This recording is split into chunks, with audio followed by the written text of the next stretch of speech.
Welcome back to my channel. ఈరోజు మనం చేసుకోబోయేది కాకరకాయ ఫ్రై. చేదు లేకుండా కరకరలాడుతా చాలా సింపుల్గా చేసేసుకుందాం. దానికి ముందుగా కోసి పెట్టుకున్న కాకరకాయలను తీసుకొని వాటిల్లో ఒక స్పూన్ సాల్ట్ని వేసుకొని బాగా కలుపుకున్న తర్వాత ఒక 10-15 నిమిషాలు పక్కన పెట్టేసేవాలి. 15 నిమిషాలు తర్వాత వాటిని చూసారా, అలా పిండితే చేదు వాటర్ అంతా బయటకు వస్తుంది. అలానే అన్నిటినీ చేసేసుకోవాలి. ముందుగా ఆ కాకరకాయ వేసుకోవడానికి ఒక ప్లేట్ని తీసుకొని కాకరకాయలన్నింటినీ పక్క జరుపుకుంటూ మొత్తం వాటర్ బయటకు వచ్చేటట్లుగా పిండుకోవాలి. చూసారా వాటర్ ఎలా వస్తుందో. పిండుకొని దాన్ని మనం తీసుకున్న ప్లేట్లో వేసుకొని అన్నిటినీ అలానే పిండుకోవాలి.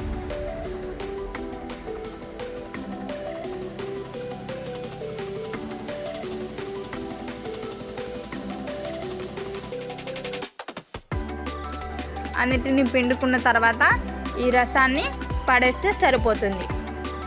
తర్వాత ఈ కాకరకాయలను పక్కన పెట్టుకొని ఇప్పుడు స్టవ్ వెలిగించుకొని ఒక బాండీని పెట్టుకోవాలి. బాండీలో ఆయిల్ వేసుకోవాలి. ఆయిల్ హీట్ అయిన తర్వాత కాకరకాయలను వేసుకొని బాగా కలుపుకోవాలి. ఎమ్మటే మనం సాల్ట్ని వేసుకోవాలి, ఎందుకంటే మళ్ళీ చేదెక్కుతాయి. ఎప్పుడైనా వంకాయలు కానీ కాకరకాయ కానీ వేసినామంటే సాల్ట్ ఎమ్మటే వేసేసుకోవాలి, లేదా చేదొస్తాయి. వేసుకొని కలుపుకోవాలి. సాల్ట్ని వేసుకొని కలుపుకోవాలి. బాగా కలుపుకున్న తర్వాత ఒక 5 నిమిషాలు హైలో పెట్టేసి మూత పెట్టాలి. మధ్యలో కలుపుకుంటూ ఉండాలి. లేదా అడుగంటుతూ ఉంటుంది. మళ్ళీ 2 నిమిషాలు కలుపుకొని హైలో పెట్టేసి మూత పెట్టేసుకోవడమే. అలా 2 నిమిషాలు తీసుకొని బాగా వేపుకుంటూ ఉంటే కింద అడుగంటకుండా చాలా బాగా వేగుతాయి.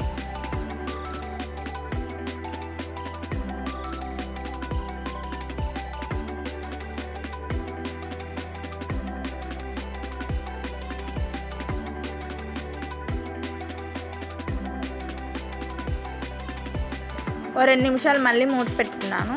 తర్వాత తీసుకున్నాను. ఒక 5 మినిట్స్ తర్వాత ఇలా వేగిన తర్వాత దీంట్లో మనము లైట్గా పసుపుని యాడ్ చేసుకోవాలి. పసుపు, కారం యాడ్ చేసుకోవాలి. కాకరకాయ ఫ్రైలోకి చిన్నులపాయ కారం అయితే చాలా టేస్ట్గా ఉంటుంది. ఆ స్మెల్, ఫ్లేవరు చాలా బాగుంటుంది చిన్నులపాయ కారం అయితే. నేను ఇక్కడ మామూలు కారమే యాడ్ చేస్తున్నాను. చిన్నులకాయ కారం వేసుకుంటే చాలా బాగుంటుంది ఫ్లేవర్. వేసుకొని బాగా కలుపుకోవాలి. ఇంకా హై ఫ్లేమ్లో పెట్టేసి బాగా కలుపుకుంటానే ఉండాలి ఒక 5 మినిట్స్ దాకా. అంతే, రెడీ. చాలా ఈజీగా ఇంట్లోనే చేదు లేకుండా కరకరలాడుతా కాకరకాయ ఫ్రైని చేసేసుకుందాం.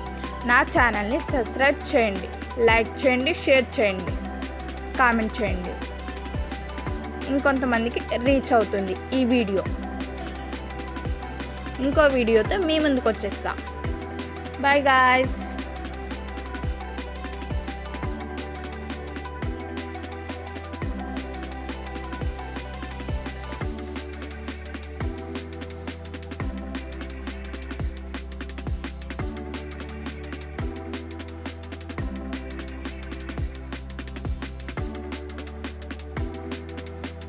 కాకరకాయ ఫ్రైని వేడి అన్నంలో వేసుకొని తింటే చాలా బాగుంటుంది.